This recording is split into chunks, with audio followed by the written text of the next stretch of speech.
হয়। যাদের পক্ষে সম্পূর্ণ উপবাস সম্ভব নয় তারা সারাদিন ধরে ফল, ফলের রস, মিষ্টি, সাবু, ড্রাই ফ্রুটস, শরবত ইত্যাদি খেতে পারেন। তবে এদিন সম্পূর্ণ নিরামিষ আহার গ্রহণ করতে হবে।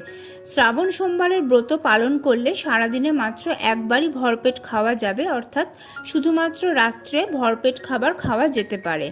তবে এদিন অন্ন গ্রহণ নিষিদ্ধ এবং তেল ও নুন বর্জিত খাবার খাওয়া উচিত। এছাড়াও ব্রত পালনের দিন গম এবং ডাল জাতীয় কোনো খাবার না খাওয়াই ভালো। গম থেকে উৎপন্ন আটা, ময়দা বা বেসনের তৈরি কোনো খাবার খাওয়া যাবে না, ডালিয়াও খাওয়া যাবে না।